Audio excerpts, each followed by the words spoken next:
வணக்கம் நிகிதா. அதாவது அதிமுகவினுடைய முன்னாள் அமைச்சர் கே.ஏ. செங்கோட்டையன் கோபிச்செட்டிப்பாளையத்தில் உள்ள தனது கட்சி அலுவலகத்தில் கடந்த 5ஆம் தேதி மனம் திறந்து பேசுவதாக அறிவித்திருந்தார். அதன்படி கடந்த 5ஆம் தேதி காலை தனது கட்சி ஆதரவாளர்களுடன் செய்தியாளர்களை சந்தித்தார். அப்போது அதிமுகவில் இருந்து பிரிந்து சென்ற முக்கிய நிர்வாகிகளை இணைக்க வேண்டும் என கோரிக்கை விடுத்திருந்தார். இது குறித்து இன்னும் 10 நாட்களில் அந்த பிரிந்து சென்றவர்களை இணைக்க வேண்டும் என அதிமுக பொதுச் செயலாளர் எடப்பாடி பழனிசாமிக்கு கெடு விதித்திருந்தார். அதனைத் தொடர்ந்து அடுத்த நாள் 6ஆம் தேதி திண்டுக்கல்லில் உள்ள நிர்வாகிகளுடன் அதிமுக பொதுச் செயலாளர் எடப்பாடி பழனிசாமி ஆலோசனையில் ஈடுபட்டார். அதனைத் தொடர்ந்து அந்த ஆலோசனைக்கு பிறகு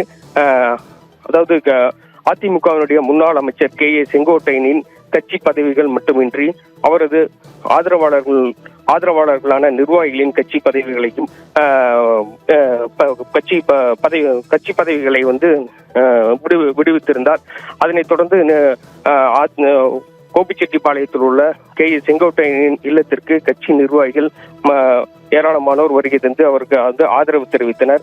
இது குறித்து முன்னாள் அமைச்சரும் முன்னாள் முதலமைச்சருமான OPS தொலைபேசியில் தொடர்பு கொண்டு ஆதரவு தெரிவித்திருந்தார். இந்த நிலையில் கட்சி நிர்வாகிகள் அவரது இல்லங்களுக்கு வருகை தந்து அவருக்கு ஆதரவு தெரிவித்திருந்தனர். மேலும் அவரது கட்சி பதவி பறிக்கப்பட்டதை அடுத்து அவர் வகித்து வந்த புறநகர் மாவட்ட செயலாளர் பகுதியில் இருந்து சுமார் 1000க்கும் மேற்பட்ட நிர்வாகிகள் கட்சி அலுவலகத்தில் தங்களது பதவிகளையும் ராஜினாமா செய்வதாக அறிவித்து அதன்படி ராஜினாமா கடிதங்களை வழங்கினர். அந்த கடிதங்களை நேற்று கோபிச்செட்டிப்பாளையத்தில் உள்ள அவரது இல்லத்தில் கொண்டு சென்று அவரிடம் ஒப்படைக்கப்பட்டது.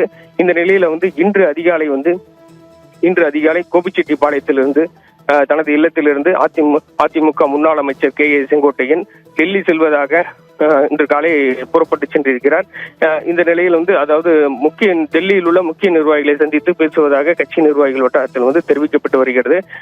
நேற்று தொடர்ந்து இந்த அதிமுகவுடைய OPS அணியைச் சேர்ந்த ஏராளமானோர் அங்க அவருக்கு வாழ்த்து தெரிவித்து வந்தனர். அதைத் தொடர்ந்து இரவு ஆலோசனையில் ஈடுபட்டதாக தெரிகிறது. அதனைத் தொடர்ந்து இன்று அதிகாலை குள்ளம்பாளையத்தில் உள்ள வீட்டிலிருந்து தனது காரில் புறப்பட்டு சென்றிருக்கிறார். இந்த டெல்லி செல்வதாகவும் டெல்லியில் உள்ள முக்கிய நிர்வாகிகளை சந்தித்து பேசுவதாகவும் கட்சியினுடைய வட்டாரத்தில் தெரிவிக்கப்பட்டு வருகிறது. இந்த பரபரப்பான சூழ்நிலையில் இவர் அதிகாலை விமானம் மூலம் டெல்லி செல்வதாக வந்த தகவல் மேலும் பரபரப்பை ஏற்படுத்தியுள்ளது. நிகிதா.